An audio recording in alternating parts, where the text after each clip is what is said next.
Education, Laurie Kilmartin. All right. I guess we're going. Don't say, by the way, and tell me it. He's not recording, is he? I sure am. Mm-hmm. Fuck. Okay. Jesus Christ. Welcome to episode 250, guys. Off to a great start. It is a milestone. I feel it. I feel the milestone. And yes, I was trying to have a conversation with you before we began. No, and I resent that you dropped by 2 days ago and had conversations with me at my house. And yet you looked desperate for some sort of human contact, some sort of face-to-face. I can't even tell you. It's just like, please talk to me. And, well, no, just hang out with me, but don't say a word. That's the kind of relationship I like to cultivate. That's why I texted you that thing about the dog. We can't have another generation of someone who's antisocial. You got to get that dog some socialization. Because I told you that I went for my anniversary. We had a real nice anniversary. We took ourselves to the dog park in Long Beach, on the beach, Neat. Rosie's Beach Dog Park, and then we watched other people's dogs play in the water. It was like going to the theater.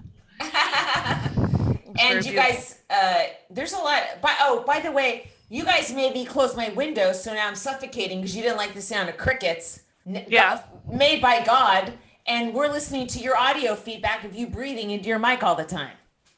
Oh, you got some. You got some of that happening. Well, don't you think so, Kyle? Yeah, just a little bit. How about now? That's perfect. Yeah. There you go. I'm up high. I'm more an air traffic controller now. If you're watching this on YouTube, or the Patreon. Anyway, I love crickets. It reminds me of, performing, of course. But it's just that's what my white noise that I go to sleep. I did not see that coming. I'm so sorry to say that I did not. Go ahead. Wow, it's been a while. No, but my white noise machine, I play crickets to go to sleep. In addition to my air purifier on high and my box fan on high. It takes a lot to really knock you out. Blot out the world. Yeah, yeah. I'm so glad you're not into heroin. Jesus. But I got another purifier, so I have two in the house now. Once I get on board with something, I'm 100%. I have to say that you had me buy one of those, or you recommended, and I bought it, and my sore throat is gone. And so it's only been 3 days. Wow. And are you keeping it in the house or the garage?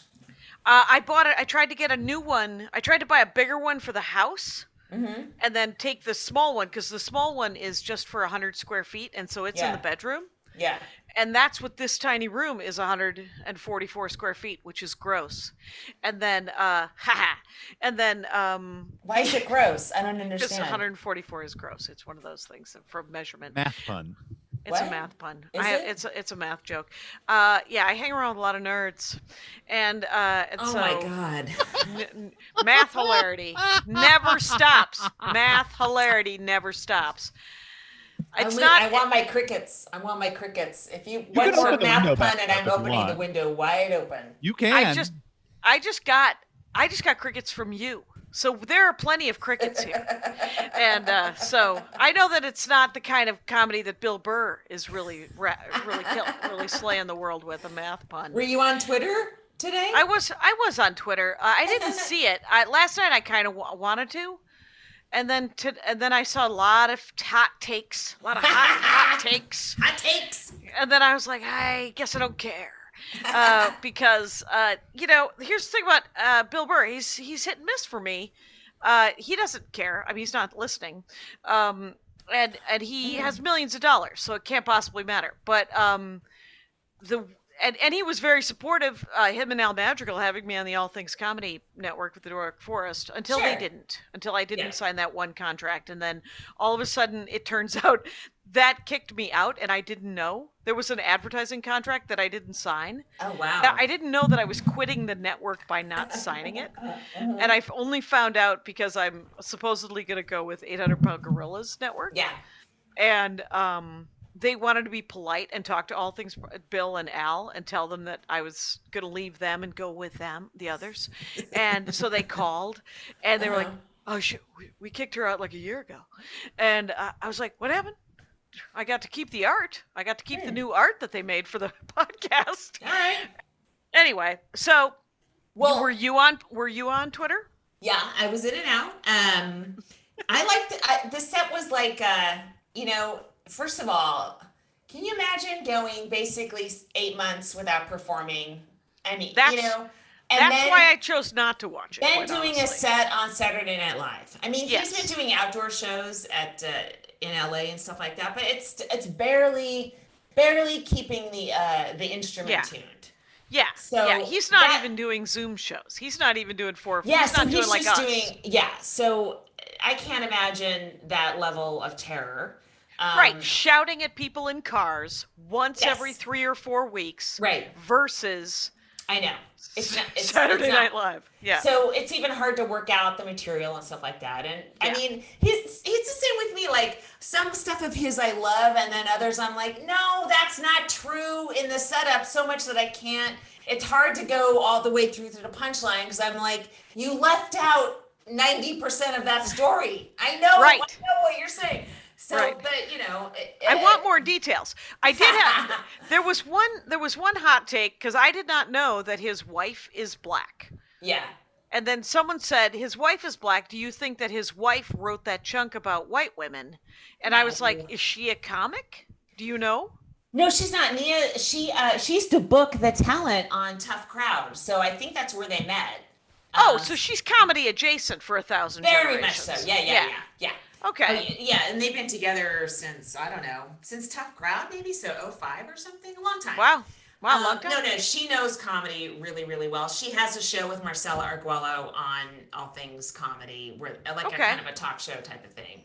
Right, and so she may have been sort of just bitching about white women, and he was like, "I'm gonna," because sometimes, I mean, she might have written that bit for him. Is what I'm sure that's a discussion because that's a discussion everyone's having now. Is 53% of white women voted for Trump, and white women. It was like 65% of them were white men, though. Well, yeah, but we know that they suck. No offense, white men or Kyle. But the thing is white women sort of been flying under the radar when the majority of them in America voted for Trump. And, we see all the Karens and all that kind of stuff. And it's like, women are all oppressed, but white women are the least oppressed. And we get a lot of stuff on the side from being white that black women don't get. And white male adjacent. That's what I mean, Like from being white, just adjacent on the side to yeah, white there's men. the cup overfloweth to us, and there's some trickle down, which I don't believe in trickle down economy, but I understand. Yeah, And our George Washington was a slave owner. Where did he get the slaves? Fucking Martha. He married a slave owner. She brought slaves to the marriage. But they weren't Martha's slaves. They were Martha's dad's slaves. They were part of her dowry. Right. Along with several goats, some humans, and then we also have these cattle. So. Well, what I'm saying, yes. No, I know what you're saying. No, but it's from historically from the start of America, white women have been in on it. And not all, of course, but a lot. And even the ones that weren't, I mean, even you and I, when someone's like, oh, we got to have a woman on the show, they often just put a white woman on the show. So you and I benefit of being white, within that sort of framework. This is so beautiful watching you come of age. It's just so nice. What do you mean? It's just this realization of course that's the way. I mean, the thing is the privilege of being white to begin with is all of it's is all that it's at. And to make fun of white women it's in the zeitgeist. We're you and I are making fun of being white women. Yeah. But I mean, you sort of implied that Nia had to write the bit for Bill when I'm saying everyone's sort of talking about it. There's a lot of wait. There's a lot of think pieces about it. So but I didn't say he's that. a person that reads, and I'm sure is picking up on that, or also having discussions with her as well, right? Right. Can I say, because here's what I think is that everybody is doing that, right? The fucking Karen thing is everywhere. Like Karen Anderson isn't a decent person. Like Karen anyway. But absolutely everyone's doing bits about this stuff, and but that his take on it could have come from a conversation with his black wife. Sure, of course. Yeah. That's all. And that was not me saying that. That was someone else who said that was somebody else's hot take that I thought was interesting. Here was a hot take that I didn't find interesting. There was a guy who said, he's just saying what we all think about white women. And I was like, that is what Trump says about people of color. That's what Trump supporters say about people of color. Trump is just saying what we're all thinking. And I don't think that we're all thinking anything, quite honestly. Well, I think that some people are. That I saw that screenshot, but you don't know what chunk that guy was responding to. You know, it could have been the Rick Moranis joke. He could have been riffing too. I don't know. I don't know that person. So but I did like. There was a certain segment of white woman Twitter that was very angry. Didn't like that he used the word bitches. I mean, it's, we're comics, we're club people, so we say the word bitches a lot. Okay, to me, that falls under comedy talking. It's comedy speak, I find it a little hacky, but I'm not surprised when anybody says bitches, man. I just think it's a little hacky. I don't think there's anything wrong with it. Yeah, it all depends on how it's done in the context and stuff. I'd rather be called a cunt than a bitch anyway, even though I'll call you both by the end of this podcast, I swear. Don't do it. But yeah, so the world went nuts. So so there was that, and then there was the other thing is white male fans of Burr who hate women. They hate white women, but not because white women are complicit in racism. Right. That's not why they hate white women or women at all. They just found out they had a new reason to hate white women during Bill's set. So them going, yeah, man, that was like super annoying. Right. That was the only thing that annoyed me about it. Yeah. Because I don't really, I'm just like, it's Bill Burr. He's been the darling of New York comedy for 25 years. And he's just, he knows what he's doing, right? It's not like, I mean, he's been in LA for a long time, but yeah. Right. Well, he's been at probably 7 to 10 years, right? Yeah. But he was a New York comic forever. Well, he was from Boston. He's from Boston. Right. So he's he's an East Coast guy, right? Yeah. Mm-hmm. But when in 2003 he did his first half-hour special, and they were carrying him around like on the backs of elephants. Like the week that I recorded with him, Ron White, who went up actually before me, and literally did like 2 doubles and then went out and carried a couple of low balls with him on the way out to the stage. Yes. By the way, that's for him. That's all real alcohol. As far as I know, that guy doesn't fake it. You know how some comics will do shots on stage, but it's just water. I've heard about those people, but I've actually never met any of them. Do you have a name? Put it in the chat. They never admit it. No, but I mean, I've seen people do shots and then not get hammered, but they're trying to help the club sell more booze because that helps them get booked back. Right. Oh, yeah. But I will. So it was him. It was Fluffy, and it was Gabrielle Iglesias. Mm-hmm. Yes, and who the rumor on him, we don't know. We'll never know if it was true. Is that he and this just sounds like a really good idea. He invited all of his fans to come to the show. So he stacked the audience. Brilliant. Yeah, and he got like 2 standing ovations, and but that might have just been mean because he's incredibly likable, right? Right. And then Bill Burr. Yeah. And then a bunch of other people I can't remember. Anyway. Somebody else, I can't say their name, but they won like best special of the year one year, and their Take that out. Their partner hired a telemarketing team to call in the votes. I heard about I'm that. all for that. Good for you. I know who this Fucking is. win your shit. Who cares? We're all Who cares? trying to I mean, the thing, survive. it's just the PR stunts. I was It's just so like, well, that's, stupid. it turns out stand-up comedy is a job. So, I mean, you could try to just, ground floor, just, I'm not trying, I'm just up here, and it turns out I'm a hero.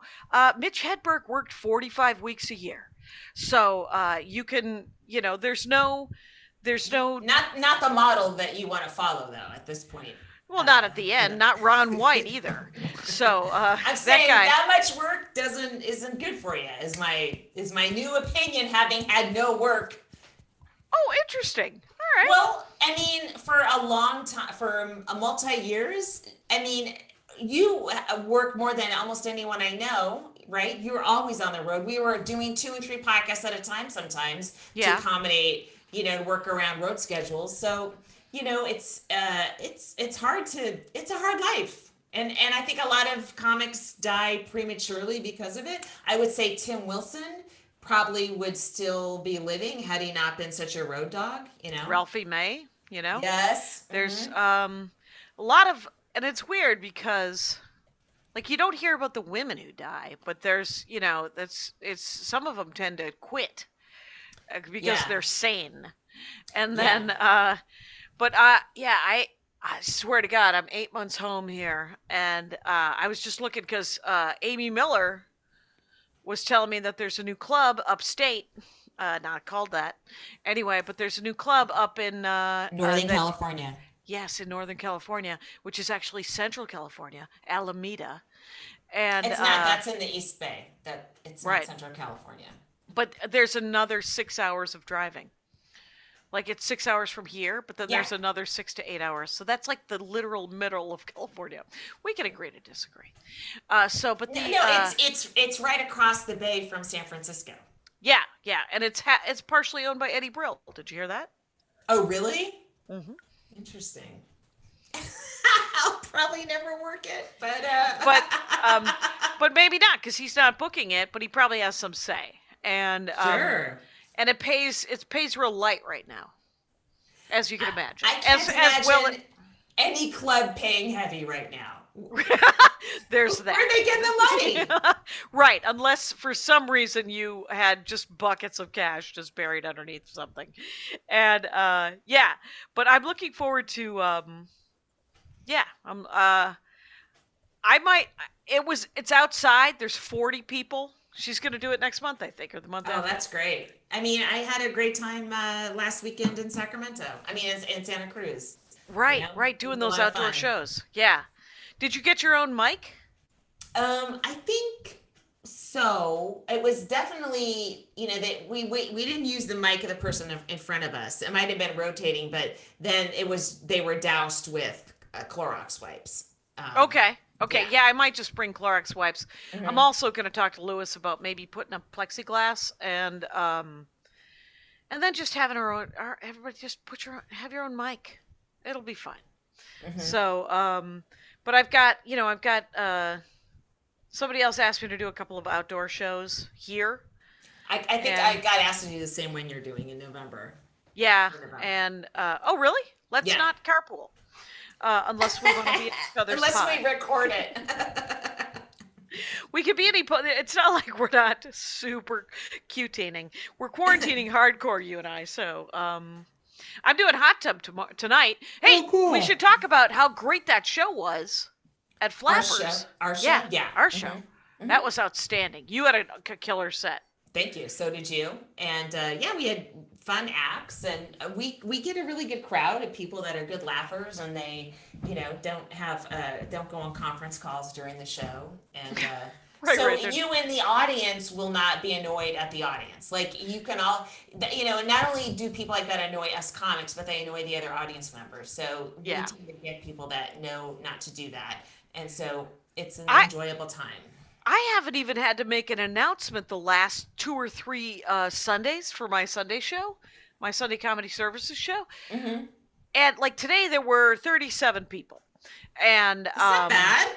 no, it's not bad for people who have really seen me work on this material. And God love them. And but I will say I had some great. It was T.L. Devaney. T.L. Devaney is a Seattle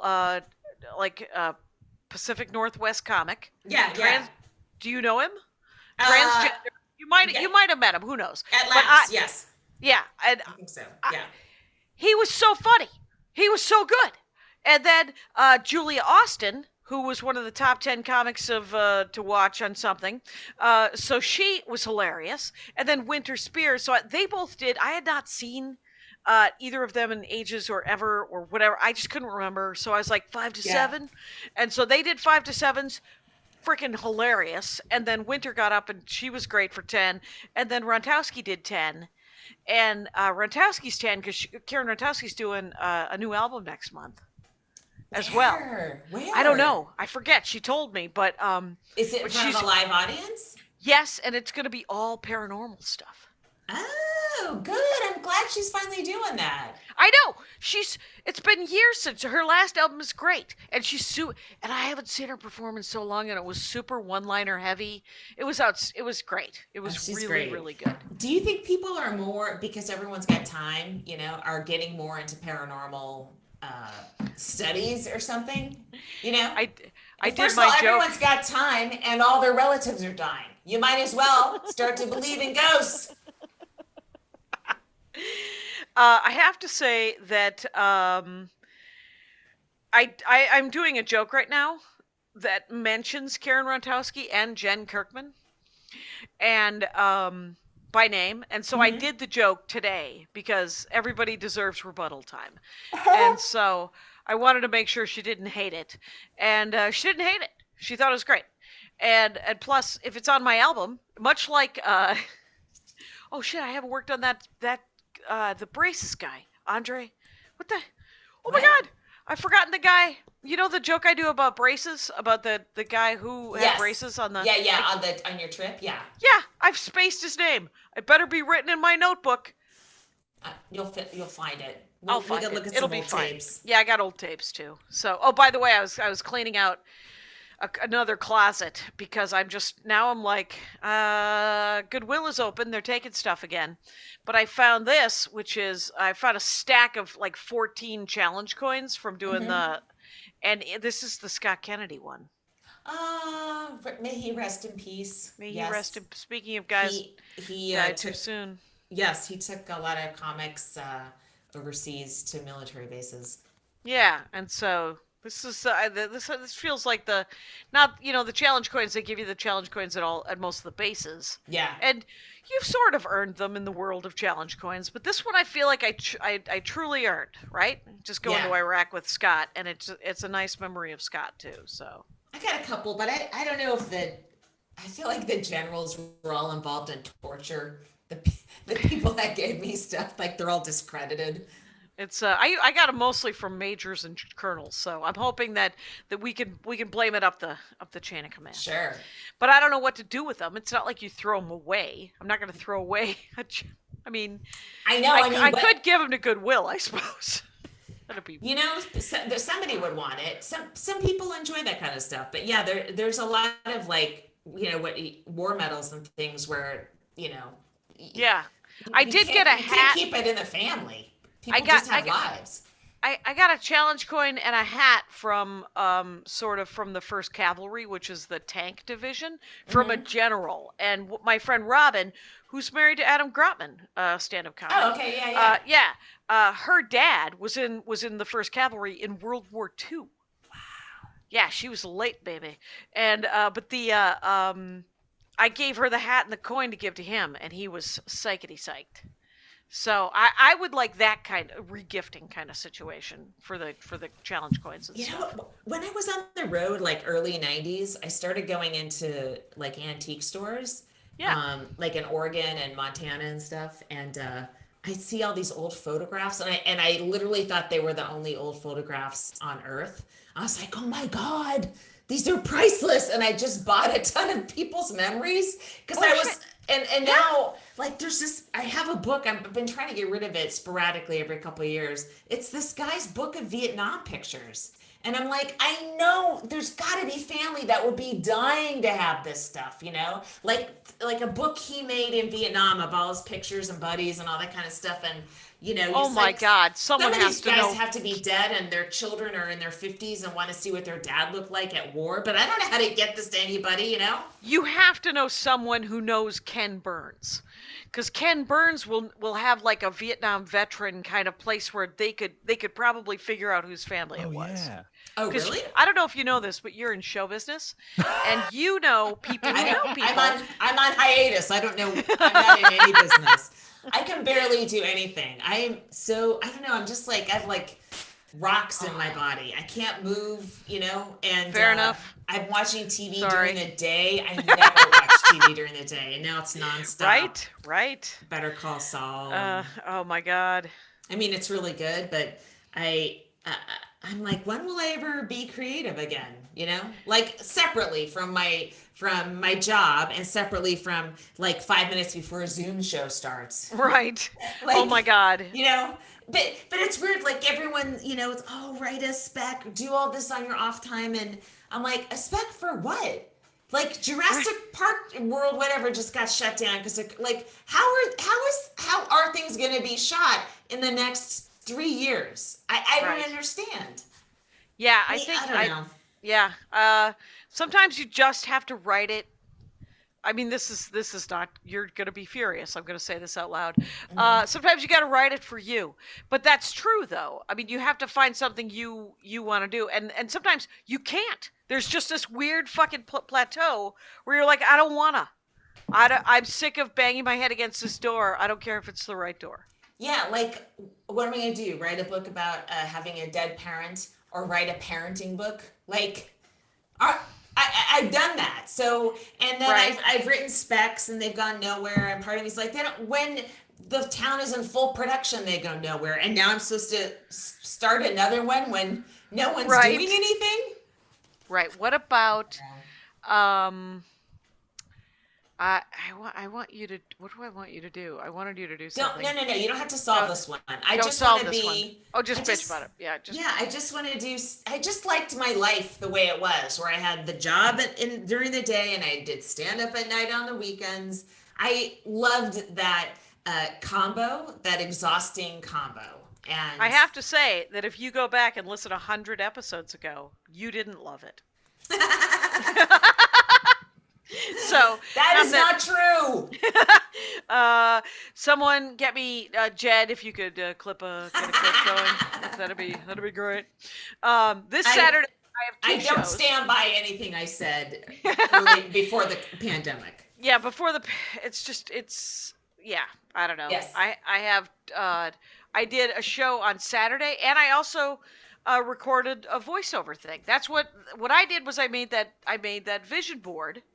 Mm-hmm. And so it's all this stuff that I want to do, and all these people I want to see again, and then some pictures that I drew, and some things, and a bunch of lists of things that I want. And I got a lot of emails from people who were like, you should totally lose weight. Remember last week I said I wanted to lose weight? A lot of people a lot of suggestions. It's fine. People are helpers. People are helpers. Oh, no, they're not. That's like, people got to know that is a topic you just don't. Everyone I was is just aware. dumping last week. But Last week I was, yeah. I know, but every human being is aware of their weight. All right? Mm-hmm. Everyone in show business is completely aware of their weight. And so nothing. Even if they never mention it. Right. It's still in your head, unless you are like a dying anorexic, just leave the person alone, I mean, right. And the dying anorexic, you're going to tell that person to eat a sandwich. I mean, the people who are helpers are going to be helpers. But anyway, the vision board thing is kind of awesome. Mm-hmm. Because some of the things are coming true on it. And I was talking to Bamford, and I was like, so do you think it's the vision board, or it's me talking about what's on the vision board? And she said, oh, it's definitely the second thing. And so what you have to do is you have to get a vision. We were at the beach dog park, and I was sitting next to Andy, and he said, because there's a dog on my vision board. and there's a horse on my vision board. And I live in a very small house in Van Nuys. We cannot have a horse. Right. But Andy goes, so you want a dog? And I was like, yes. And he was like, this would have been the year. This would have been it. Woulda, yeah. Because he doesn't want a dog. And he knows that he would have a dog. It's sort of like you have a dog. It's your son's dog, but it's your dog. I love this dog, but it's a lot of work. She's a lot of work. She's very mouthy. And please, don't send me emails on dog training. I have so many emails that are conflicting advice. Yeah. And, we're going to puppy class. Right. It's when I was over the other day, I told her to sit, and she started sitting because she was like, "Oh, I know what that word means," and then she was like, "Oh, you can't be the boss of me." So her butt went down, and then it came back up, and I was like, and then she kept getting out of the room. Yeah, and coming back. I don't know how she opens doors. But no, she I bought it like 10 cinder blocks myself. I carried them to the car. Okay, no, actually they were loaded in the car. But then I carried them from the car to the porch. I painted them dark green so they blend in. They wouldn't be like just cinder blocks in the front yard. Then I made a little cinder block wall so she wouldn't hop over it and jump into the rosemary. And what does she do? Immediately jumps over it. Yeah, there's no. She probably used it as a place to just touch off, and yeah. Fuck, I'm so sorry. So yeah. Do you have any shows this week? Excuse me, I have one tonight at Flappers. With the Conan Writers show. So we're all the writers. Sunday night. And then looks a little dry. I'll take anything. Right, I'll tell you what. On October 22nd, I'm doing a live show for Team Coco. So keep your ears peeled. I'll let you know where it is, but it's someplace outside. October 24th, you have a show with me. That's right. I do. On the 24th, I have a show with Kyle.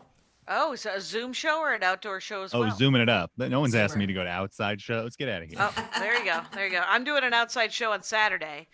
I don't know where. And then I'm also doing a Zoom show on Saturday. But I'm doing Hot Tub tonight. What'll be tonight? You guys want to take that first break? Yeah. Okay. All right, we're at 33:34. Okay. And Comic of the Week. Good suggestion, Laurie Kilmartin. Yes. Kenice Mobley. Oh my God. Kenice Mobley. KENICE MOBLEY.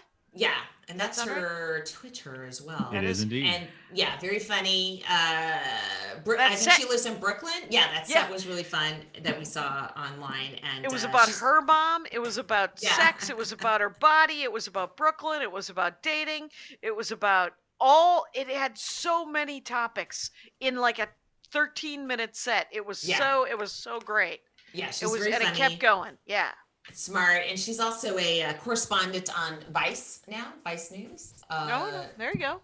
So yeah, so follow that. Shit's happening. Let's get in on the ground floor of Kenice Mobley. Let's not wait until until she blows the fuck up, and then you could say I was one of the first who knew her. So yeah, I don't know. Other than that, those were all of my topics. What do you got for 30 minutes? You got something? Oh, I didn't know I had to bring topics. Oh, I wrote down. Usually it's our crackling chemistry carries us through the second half of this podcast. Bam! Walk out. And cool, short episode at it. Short episode. I will say that. Okay, so I've been wearing these shorts for like 6 years. I got 3 pairs of shorts, like they're Cherokee shorts from Target. Okay. You know? And they're not even carrying Cherokee anymore. Really? That brand is gone. Yeah. So, like I don't wear shorts that much normally, so I didn't really care. It was just weekend stuff. And now I'm shorts 24/7, and I can't stand these fucking Cherokee shorts. So, talk to me. I've been auditioning shorts. Now, you saw me in a pair of shorts that kept popping open because it didn't have a zipper. It had magnets, which I had no idea until I sat down and I was like, I'm sorry, Jackie, let me close up. I apologize. But then from Land's End, which I'm going to take back or send back. But these other two, I got a different pair in two colors that like are chinos with a 7-inch whatever rise or something. Okay. They're great. I love them. They have a zipper. Really? Yes, they're comfortable, but they keep their shape. And I just recommend the Land's End chino shorts for women. Are you going to buy several? I just ordered 2 more pairs. There you go. Because what I'm wearing right here is we're going to move the talk to shoe talk, you guys. Okay. I bought these shoes that were sort of dressy, but also sneakers that I wore on stage, and they're also really good for walking. Now, they were being discontinued, so I bought two pairs. The current pair that I'm just wearing every day and have been for 8 months, they're done. But I'm scared to move to my other pair because then the wearing out will begin. And I'm like, what? I can't get them anymore. So I've had a small panic attack about some shoes. And but I do have, like, I have stage shoes. So when we are on stage again, I'm gonna be swapping out my pair of sneakers that I wear just for an hour. I only wear my deck shoes, my swim deck shoes all day long now. My Adidas. My mother-in-law, one of my mother-in-laws died a couple of years ago. Right. And so my other mother-in-law, her partner of 42 years, keeps giving me Fran's clothes. So Oh no. I'm like, Are they your style? No. Okay. No, they are. When I first met Fran, probably 17 years ago, I said, "It's very nice to meet you, Fran." And I said, "So what do you do?" And she's like, "I work forklift at a cheese factory." And I laughed and laughed. And she said, "Why is that?" I said, "Could you just say it again?" And she's like, "Why is that funny?" And I said, "Bit of a caricature, Fran." She's incredibly butch, super cool lady, but grumpy Magoo, man. Anyway, so what I'm wearing are cargo shorts. Yeah. I have 5 pairs of brand new cargo shorts that absolutely, I don't know why Andy Ashcraft would want to lie down with me, because I'm wearing cargo shorts. A lot of pockets on cargo shorts, right? Oh yeah, sure. Okay. I got things. I got lipstick. I got hair ties. I got things. You're trying to offset the cargo shorts. I see it. I see it every time you perform. I was trying to recycle all my stuff, you know? Like I paid a lot of money to send my VHS tapes someplace to get them recycled. Like good for you. Over $100. Oh wow. You know? And so I have this 8mm film from that my dad took in Tehran in the late 50s. What? I mean, I have it digitized, so I'm good. I don't need the actual 8mm, and I was trying to figure out what to do with it. And some people were saying, on eBay, people buy actual 8mm film because they can use it as maybe, in movies or something if it has that, that real look and stuff. So I just put them up for sale on eBay. No interest so far. But also, hey, anyone in the CIA, my dad was working on a dam in Iran. There's a lot of fucking footage there. There might be something you need. Matt Weinhold might like it. He's got a projector. Well, I mean, yeah, but what would he do with, footage of a dam? Matt Weinhold. Digitize it. He's well, I digitized it. I got it digitized at Costco. Oh, he can't do nothing. Yeah. He would show it. I don't know if you do know about Matt Weinhold. Giant nerd. I talked to him. Oh yeah. Please, I was early in on his Star Trek William Shatner impressions in '89. I'm very aware of Matt Weinhold and his talents. He's great. He's a great, hilarious comic. Such a great comic. Oh, and he was like the first funny one of our generation of comics and he was like maybe doing a year ahead of me, but he was like, oh my God, this guy's killing. Like the rest of us were just sort of in and out. It was joke by joke, and Matt had like cracked it. When I met him, he was already part of. I had already met Dana Gould. Mm-hmm. I had not yet met Greg Proops, but then I met Matt Weinhold, and we were talking about how great Dana and Greg were, those San Francisco comics, at the time, and I was like, you're the same guy.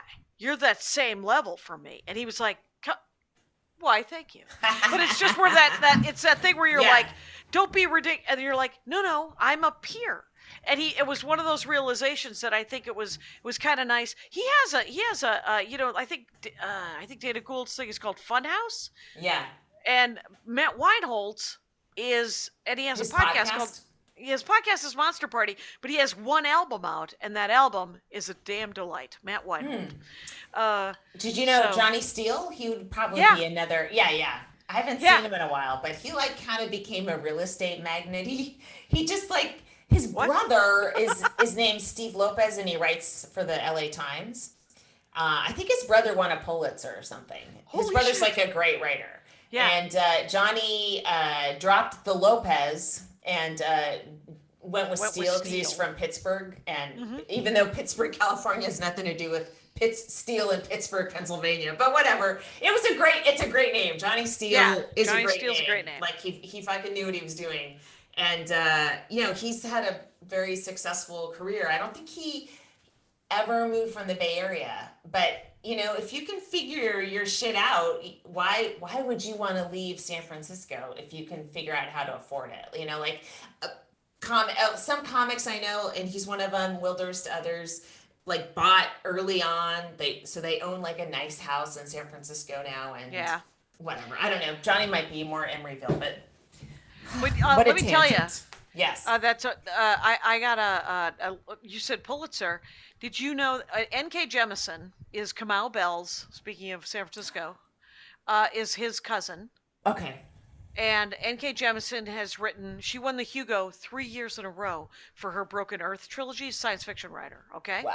And she is also writing Far Sector, which is a Green Lantern comic book series that is amazing right now. Whatever, she's an amazing writer. She's Kamau Bell's cousin, and she just got the MacArthur Genius Grant. Wow. Which is $650,000 over 5 years with no strings attached. Isn't it? To just amazing. Create. Isn't it funny how they never give those to stand-up comics? I've never given a MacArthur to a stand-up. Well, I wonder I don't know how you get nominated. I don't know. I mean, I could look it up, I'm sure. Someone's got I don't know, they have some mystery way of noticing your work, but you can't lobby for it. Everyone's always shocked when they get one. But they've never, just some touring comic that's killing it, doing great work. Augie Smith, yes. Right? It's Kate Willett. Hey, what I would like is to do another Max Fun. Let me get that time code.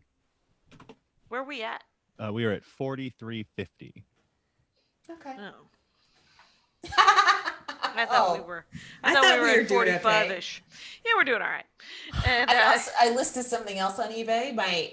When my kid, tore his ACL after he had the surgery, I got a bike that you can put in the pool, and it was fucking expensive because it's a bike that doesn't corrode in chlorine, and he used it never.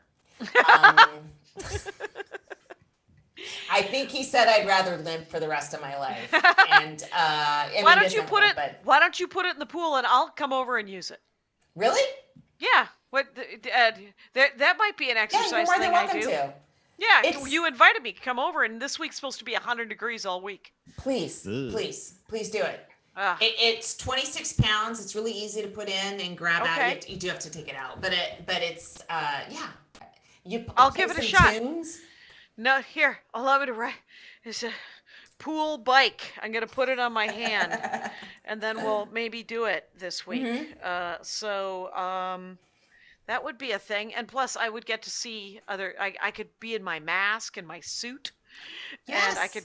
Yeah, and it's gonna be 100 degrees. You could, if you don't want to wear a suit, you could wear your cargo pants. I'm not, this isn't a public pool, man. You can fucking wear what you want in my pool. I don't care. I pictured myself nude for a second, and I was like, oh, wow. Well, I do have a son, You have a son? Yes. And quite honestly, how about 6 months into the pool bike?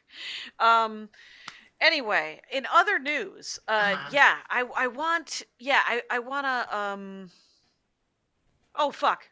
My mind's a sieve. I forgot. I want to feel something this week. That would be great. Any emotion? Anything? I'll take any emotion. I'll take elation. I'll take despair.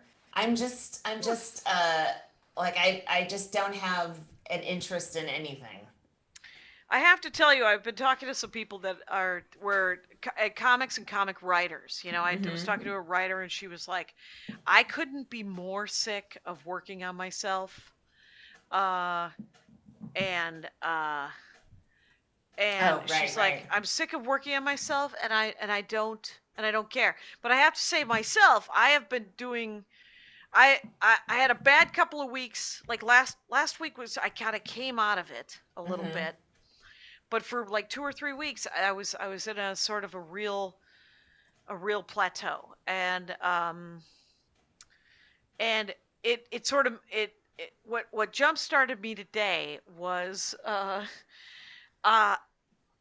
20 minutes before I did my Sunday services show. I was like, what are you working on this show? You're about to Mm-hmm. do 40 minutes in front of people. Are you Right. just gonna fuck around and do the 40 that you want to work on? I was like, yeah, that turns out that's exactly what I'm going to do. Like, I forced myself to work on the dad chunk, the 10 in Mm-hmm. the middle, and that's actually tight enough. That's tight enough now that it's one of those jokes that many years ago I was told I was beat myself up because there was a chunk that didn't have enough punchlines. And a comic said to me, it doesn't have a lot of punchlines. It has some punchlines, which is fine, but it is a riveting story, and you can tell that the audience is engaged. So Yeah, if you Chappelle talks about stuff like that, about it, how sometimes you just need to be interesting. right, and Colleen Cruz told me that in like 97, Mm-hmm. 96, and she was like, if it's interesting enough and there's a couple of payoff points, and you want to tell that story, you think that that's a fascinating, funny enough story, you can put it in a long stand-up set, and it's not that big of a deal. And it's one of the things that, I mean, in 96 that was called alternative comedy, and now Mm-hmm. everybody's doing it, so it's Mm-hmm. fine. But I have gotten to the point with the dad chunk that Mm-hmm. with that it's that hospital chunk. Yeah.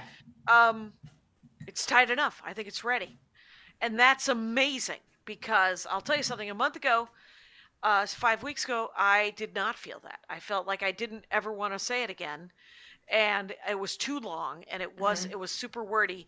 But I recorded it a couple of times. I listened to it once, one time I listened to it, and but I think that there's definitely, so that's what I really need to do, is I just need to break it up into the order that it will appear, because Mm-hmm. unless we go into hard, because I don't think the first wave of this thing is over, right? We're not. It's Corona, all. no.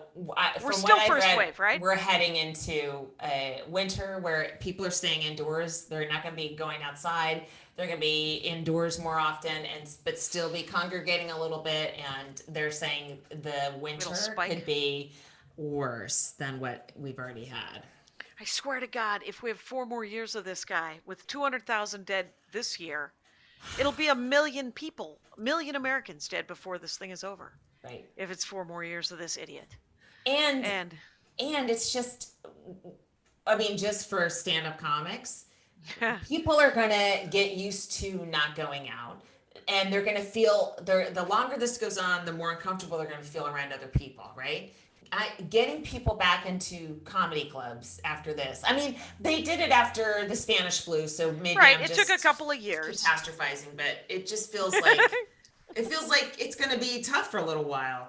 You know Yeah. what else I wanted to, one thing about Burr's set that sort of reminded me of a lot of comics our age is Yeah. that that thing where he talked about finding out that it was Pride Week, right? Okay. And he goes, and instead of just going, it's Pride Week, or noticing it's Pride Week, he goes, I popped into a building and talked to an old super, and the guy said it's Pride Week. And I was like, I don't, here's the thing, I thought about this a lot when I was swimming, is when you and I and he and a bunch of us were starting, we worked a ton of road rooms, right? And a lot of bars, and especially in Boston, I think it was way worse than other places, where I would say low information listeners, right? So if you sounded even remotely like an egghead, they were gonna fucking throw shit at you or yell shit at you. And so whenever you had to tell a joke or talk about something that required, giving the audience information, you had to create a person that told you that information so you can react to it, right? So it's not like you were reading. You would never say, "Oh, I read this in the Atlantic." You'd be like, "Oh, my girlfriend, she was watching 60 Minutes. She loves the news. She told me this thing." And then you react to her telling you that. I think a lot of our generation does that. It's out of habit because we don't want to look like we're too fancy. And I think the newer comics are also used to working in rooms where everyone is constantly plugged in and informed. So you just assume everyone's an egghead and everyone knows the same things you do because we're all getting information all the time, right? It's a different baseline, I think, starting baseline. It's a thing that drives me fucking nuts. I call it the reach out. I was just like, just tell the joke. Do not reach out and say, "Have you guys seen this? Have you guys?" Because you're going to explain it anyway. Right. Yeah. And I've done it. I do it occasionally, and in the middle of saying it, I'll beat myself up in the head. But I'm doing it in a bit now, by the way. Oh, it's happening now, you guys. This guy said this to me, and I'm like, listen, because I can't. Otherwise, I sound like a fucking history teacher going into a bit, right? Like giving you history lessons. So I'm just gonna say this, and then. And but the weird thing about some of those reach outs where you're just like, so a guy told me this, or we're in a pandemic. You're not talking to a super. You're not doing it. No, he did it last year. He said it was last year when he was in town. Right. But I was like, how? I mean, everyone knows when it's Pride Week because every business has a flag out, and like every person is wearing a pride. Like especially in New York and LA, you can't not know when it's Pride Week. So it was so Minneapolis. Like, he had a joke he wanted to do, and he's like, I got to pretend like I don't know it's Pride Week to get to this joke, and I was like, no, you don't. You didn't. You really didn't. But it's an old habit, I think. Yeah, and I tend to tell people how long ago things happened. Who cares? Right. A year and a half ago, I was in Eastern Europe. Shut up. Who cares? And, and the longer we're in quarantine, the longer the fucking time. And now it sounds ridiculous. I got to tell you a story that happened 3 years ago in Hanoi. Hey, weirdo Magoo. I wish. You do. But I do want to. I would like to cut that stuff off. I'd like to just sort of get into it. Because my least favorite is the one where, are you guys watching this, or are you guys doing this? Because it doesn't matter. Because you could just say, "I'm watching this," and this is yes, and I will give you all the information you need to understand the joke. Yes. Here's a synopsis. Now here's the punchline, or whatever the fuck. Well, I don't think it's. You could just say pre-quarantine. I mean, I do think if you say I was in Hanoi, now uniquely everyone will be like, when? Right. So it's fine to go, it was 3 years ago. Yeah. Right? Just because we're all, we're all in quarantine. Yeah, we're all home. Yeah. Yeah, but I do feel like it's a hard. I don't know. I think some things you learn when you start as a comic, like to me, like and to you and to me, there's certain stuff women don't talk about, and when I see younger female comics talk about it, I'm like aghast, right? And I'm like, it's something that's in my DNA, and it's really hard for me, but that's not in that person's DNA. Yeah, right, because they weren't brought up in that system of women don't swear, women don't talk about your period, women don't talk about blood at all. Yeah. And so if you can force yourself to do it, because we've all heard, like, there are so many great young comics, both men and women, but a lot of like right now, just so many great women comics. I know. And you're like, there's a They've got to stop. It is amazing. Let us catch up, okay? And speaking of which, where are we at here, Kyle? We are at 55:23. Son of a bitch. I know. Well, okay. That's okay. We still got more. Oh, you got more? But my point is that that those habits that you learn when you're starting, and when you get up on stage, your first couple years were in front of very hostile audiences, or audiences that if you didn't go immediately, they were going to react to that. That sets your cadence for the rest of your career. And it's what they used to call road comics. They were just like, that's Yeah. why people made fun of road comics, because it was a groove that they were in It that was they boom, couldn't boom, get boom. out. Right. And I mean, and Bill started, he was a road guy. So he's a very successful road comic. But I mean, it's almost like some habits you can't shake. And so I think if you're starting in rooms that are very gentle and you're being listened to, that's kind of how you're going to expect to do comedy for the rest of your life. And I think you and I and others our age are more like, get that joke out before they come for me. I don't know. And but I've seen that gentle stuff backfire when they're that can too. Yeah, I mean, it's too bad, but it's just interesting to see.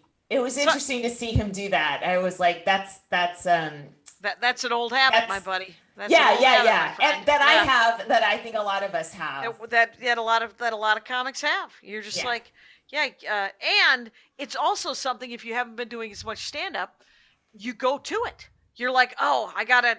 You literally regress to get the job done. Especially, you haven't done a lot, and you're. And I mean, it's like some of his topics I wasn't into, and I wasn't into his take, but I do love that. Yeah.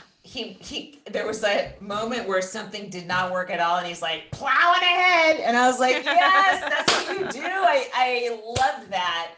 Even if I maybe was also one of the people not laughing at what he had just said, I don't remember the joke order exactly, but right. But sometimes a save line just can make you laugh against your will, where you're like, you are correct, sir. You got to keep going. You are actually on television, and so I didn't know that Fallon's doing comics too, right? Nate Bargatze. Oh yeah. So do they have an audience? I don't know. And I mean, because Conan doing it. No, as far as I mean, I think John Doerr did a set in his car, but we still, as far as I know, and we have one more week of hiatus, and then a week where we're working but not doing shows. When we come back, we'll still be at Largo with cardboard cutouts in the audience. Okay. I don't know if you've been watching. It's really funny and surreal and insane to see Conan and Andy bouncing off these cardboard comedically and stuff. Yeah. It's full. It's standing room only. There was like a line to get in.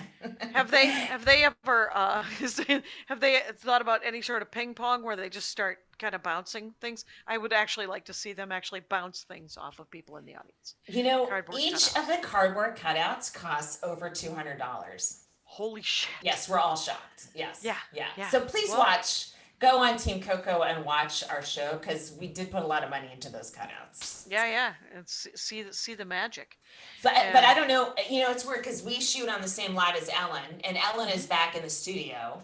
And she has, and a lot of the daytime shows have just giant Zoom tablets or iPads on the seats, and people are watching from their homes, I guess. Yeah. But you see the face, and it's really, also really weird. strange. Yeah. It's also super weird. So I like cardboard cutouts at Largo is hilarious. Yeah, me too. Although I don't know when we would be allowed back in the studio, because if she's allowed, how come we're not allowed? I don't know. Yeah. Well, Flappers was talking to me about doing Pickwick, because they're showing stuff at Pickwick, and that's in a parking lot, and so, but what's the county saying about live shows and that kind of thing? So well, I showed you we could do something in my backyard with little group pods of people in different spaces, and the comic would be pretty far away from them. It could be in that corner. Just have to check to see how many people can be in a yard. Right, and you need a little sound system. Just one more piece of tech. One more piece of tech to purchase. And so, we got the thumbs up. We're out.